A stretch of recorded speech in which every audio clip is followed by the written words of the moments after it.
This is PSA TV. Joining me in studios right now, I've got Mr. Umar Abdullah. He is the head of the Islamic Front and United Prison Movement. Welcome to our studios of PSA TV. Well, yeah, thank How you. are you this morning? I'm okay. Quite a busy day for you today?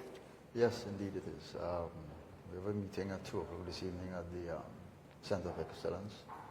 It is to speak about the same issue regarding the prison system, the penal system in fact, which includes all the stakeholders, all the ministries, the different ministries and so on. And it's an effort to highlight, some of the problems that exist within the prison system, some of the challenges that the families and loved ones would have, oftentimes when they visit their loved ones in the prison, and to air some of those,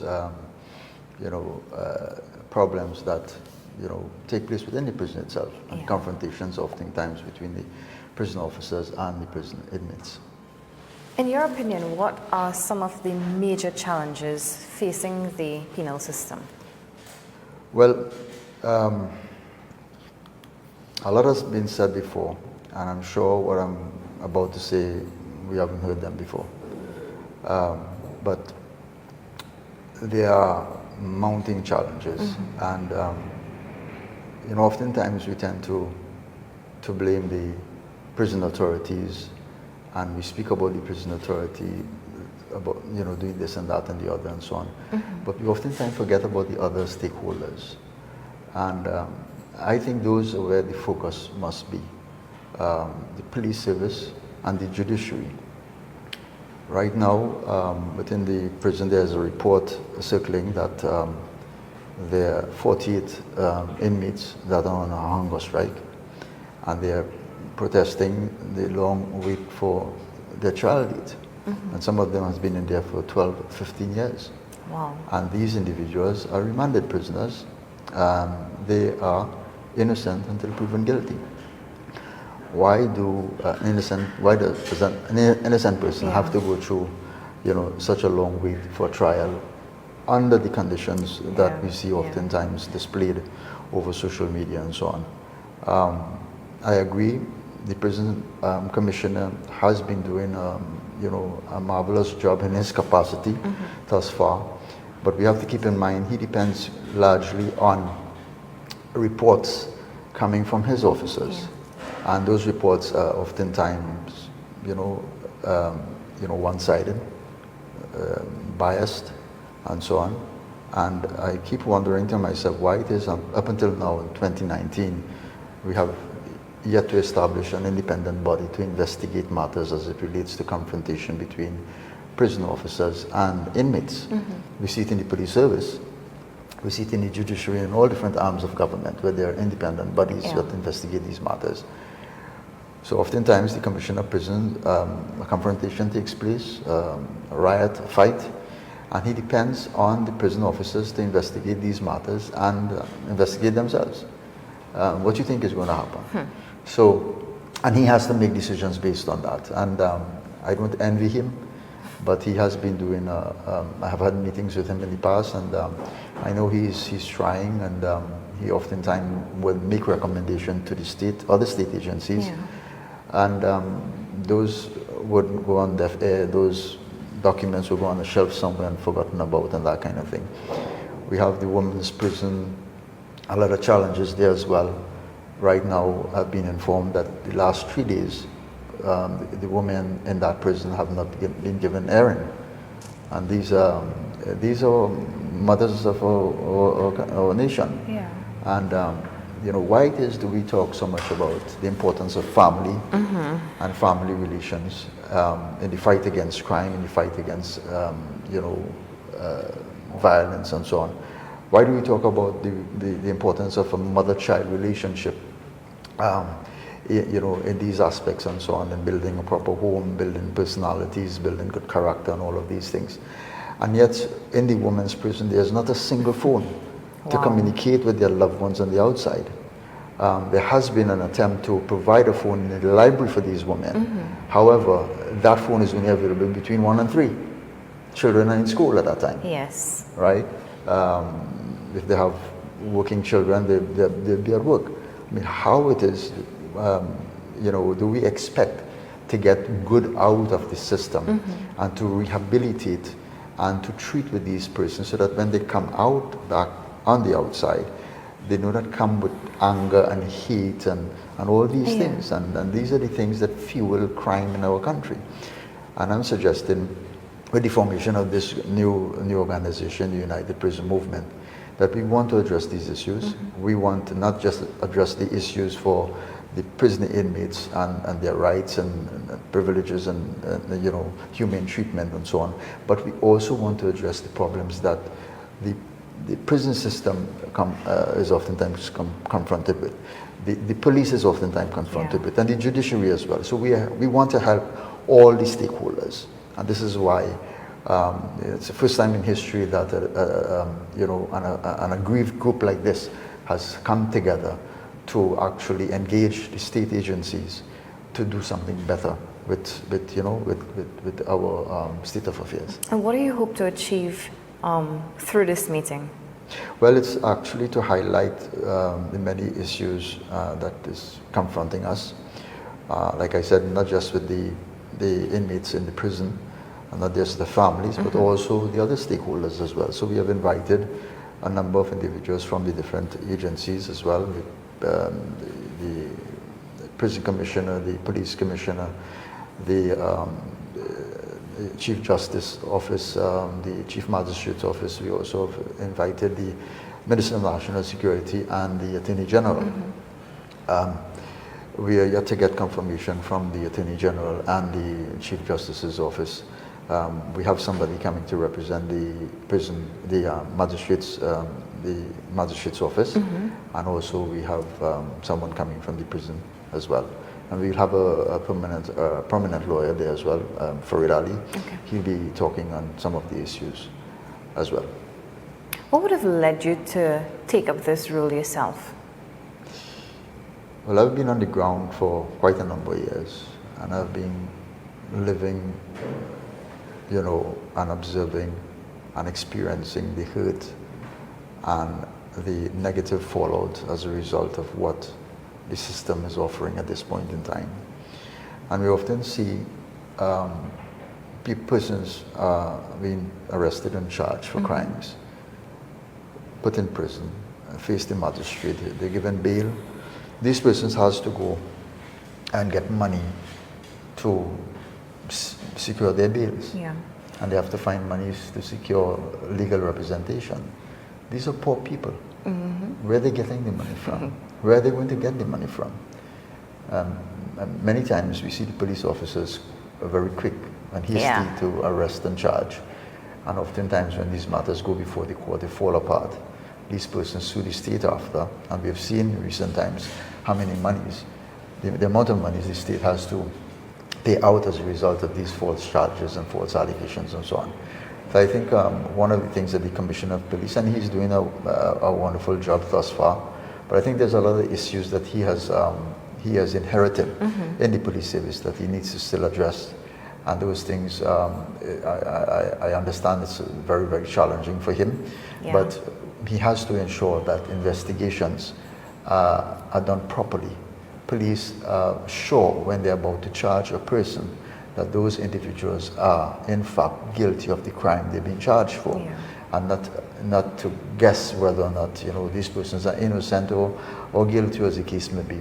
The DPP's office plays a very important role in this aspect as well, because recently I think I saw a report where the questions was placed towards the DPP. Why isn't he paying more attention to these files that comes before him? Now I've had reports in the past where the DPP actually have to have a file in front of him to judge whether or not, to decide whether or not a person should be charged or not. There have been instances in the past, and I've been told of this, that the police officers will call the DPP's office and give them their side of the story. And he will, someone there will indicate, well, okay, go ahead and charge for X, Y, Z. So these are definite, something that the police service needs to address to investigate matters, thoroughly before they charge individuals, and they must do their job. We are calling on the police service to do that. And then we have the aspect of the judiciary, Yes. where matters have, been delayed in court and For years. I mean, you have people inside there for over 10 years. One question I want to ask though is, we have a timeline for when a person is arrested and charged to be taken before a magistrate or court. Why it is there isn't a timeline for individuals to be brought for to hearing. trial? Yeah. Why isn't there? Right? I mean, come on, it's only common sense will tell you that. All right? Yeah. There's a timeline for everything. So why should someone wait inevitably, not knowing what's going to be the outcome of his life? He has a wife on the outside. He has children. Children, yeah. All right. There are already difficulties experienced by, families and loved ones going to visit the inmates. If you ever had the opportunity to visit the MSP prison, you have to go 4 o'clock in the morning. Wow. Or earlier than that, and wait at the little clearing place, before you enter. You pass those barricades, and you have to wait there. There's no shelter. There's no toilet facilities. Women, most of the times, they're women who go there, and this has been happening for years. So if a woman needs to use the washroom, she can't. If the rain falls, what do they do? Where do they go and shelter? They have to wait until around 6 o'clock with a paper with everybody's name, because everybody signs their name, puts their name on the paper. And at 6 o'clock you go into the security booth, and then they enlist your name, and then the process starts. But this is the problem that we have, and it has been existing for quite some time. Yeah. So, and not only that, when they go into the prison, you can only buy food in the prison canteen at an inflated cost, right? So already you're poor. You already had to, to do what you had to do to get the money to secure bail. You had to also, get the money to secure legal representation, and now you have to go and face a canteen with an inflated price on products and so on. And now you cannot buy fruits from the outside. You have to buy fruits from it in the prison. So that's also a difficulty that poses, because a lot of everybody in Trinidad and Tobago has a fruit tray at the back of their house. Has, and they could take these fruits and take it to their loved ones in prison. They don't have to buy it. Now you have to go and buy these fruits if you have to do that. So it's putting a lot of hardship on the society. It's separating families. It's creating problems within the home. And the home is the building block of every community. And if those homes are broken apart, and those homes are stripped apart of this type of whatever is happening, what type of society are we going to have? And we are reaping the benefits of it today. High rise in crime. So I'm proposing, through the efforts of this group, that we are going to see a reduction in crime, and we are going to see a reduction in violence. It's a process, and we intend to take it, to the end. How do you suggest that some of these issues, in particular in the penal system, how do you suggest that it's being rolled out instead, so that we cut back time and we cut back having people, women in particular, staying longer in the holding areas? Say that again. What do you suggest the authorities do to cut back the number of years, or the length of time that they are in there waiting for a hearing or a trial? Well, one of the things definitely they could do, I think that the DPP could review a lot of those cases where persons have been charged, right, after they were arrested and so on. Because, just recently we saw there was 2 escapees, and they claimed that the witnesses, gave false evidence against them and so on, and they wanted their trial to be, their day in court. Up until now, that has not happened. Okay, so the whole idea of the police charging individuals, not being sure whether or not they're guilty or innocent, not doing their investigations properly, you clog the system. And there's a lot of cases that we have a backlog of cases. Backlog of cases. So the DPP could review those matters.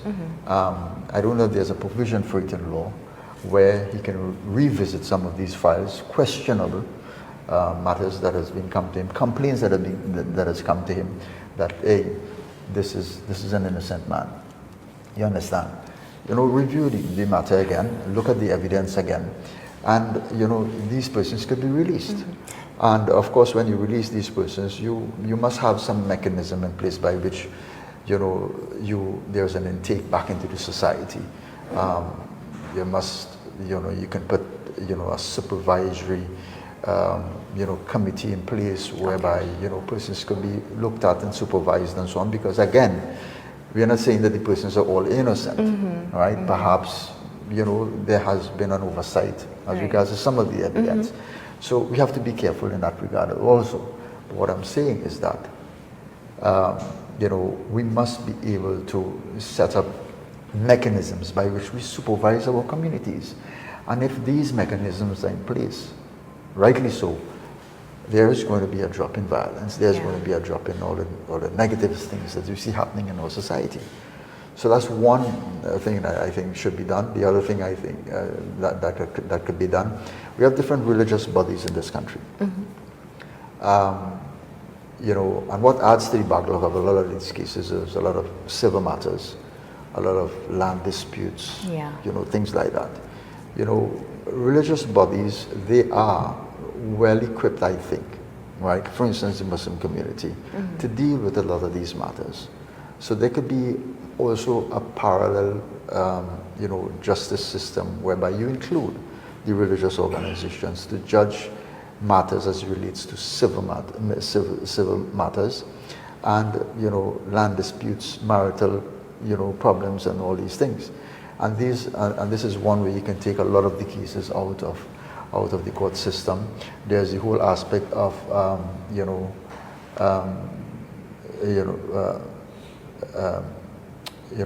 mitigation, where you can send these cases for before a tribunal, and these matters could be decided outside of court, and so on and so forth.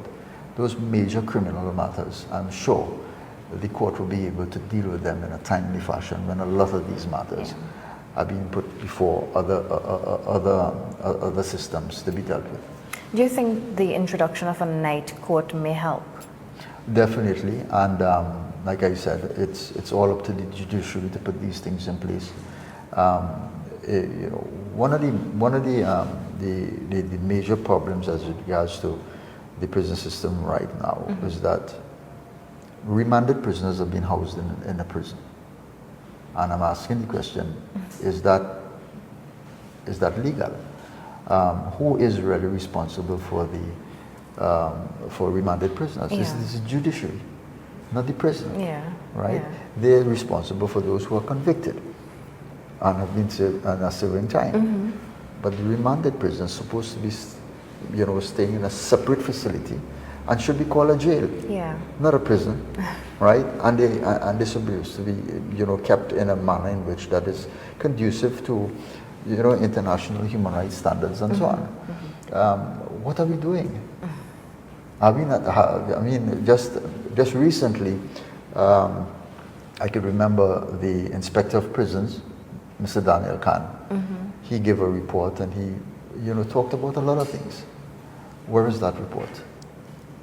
Where is that report today? Who is looking at it? Who is addressing it? Why hasn't anything been done? And I saw a clip recently of him speaking at that symposium. And I saw the Attorney General, Present Attorney General, sitting there. And I saw members of the Prison Association was there as well. A lot of prominent attorneys, magistrates, judges of the bench and so on. And to think that we hear this constant, look what happened with recently Mrs. Antoine. She went to Washington, D.C.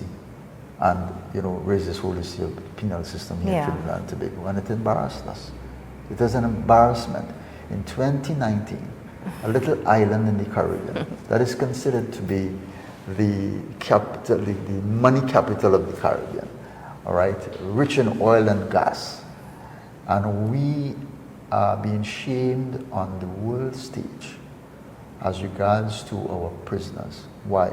Is it because they're all locked up behind a wall and nobody sees? And you relax on that point and you say, well, okay, nobody sees what's happening there, so we're okay. But it's going to come back and haunt you.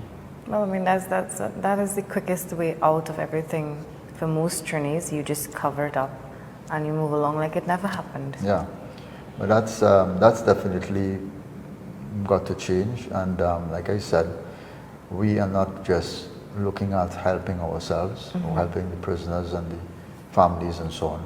We're looking to help the state agencies, and we're helping to make them look better and better their image. And we are going to already.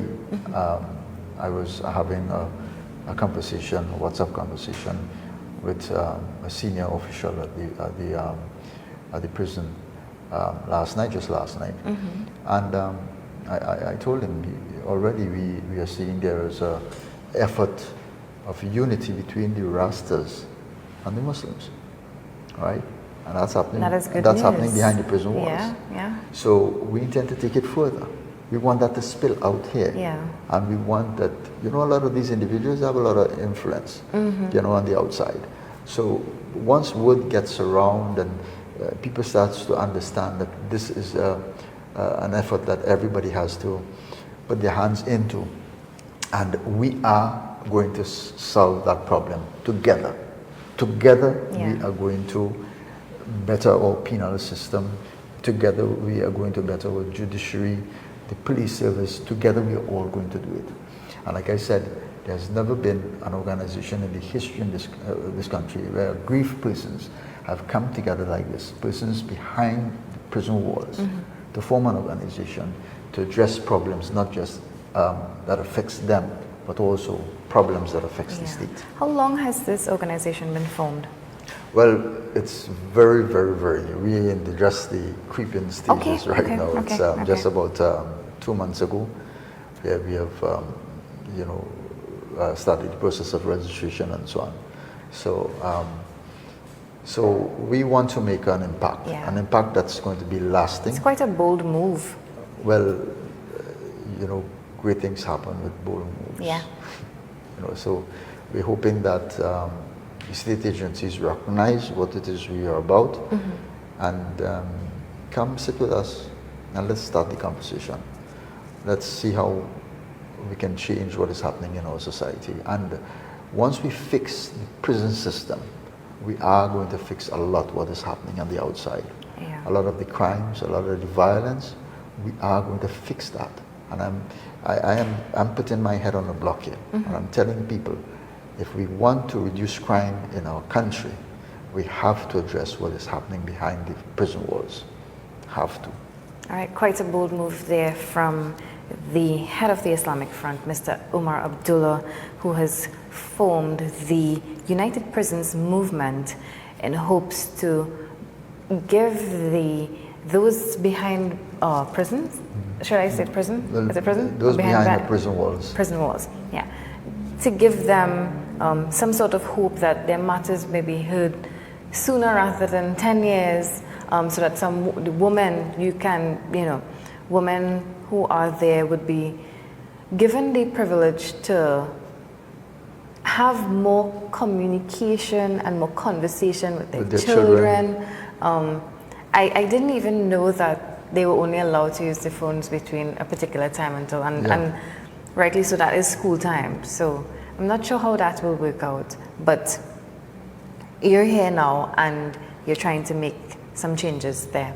So before you go, I'm just going to ask you your closing comments. Well, I want to send a message really to all of TNT. And oftentimes we look at those who are incarcerated and we tend to judge them. I saw a post last night where they were talking about this hunger strike. Yeah. And somebody posted, good, let them die. But we are all looking through different windows. In our homes, when we look through our window, we'd sometimes see a nice flower garden, we'd see peace, serenity, and birds and, you know, butterflies hovering around and so on. And some people, when they look through their window, it's a stench, it's garbage, it's a horror that they look at. And what I think we need in this country is for all of us to be looking through the window of everyone else and see what everyone else is seeing, experience what everyone else is experiencing, and let us try our best to help our fellow men to get out of the, you know, darkness that he has found himself. And I think we would, as a nation, be able to achieve a lot. And we would be a beacon in this part of the world for others to follow. And I think that is where we need to go.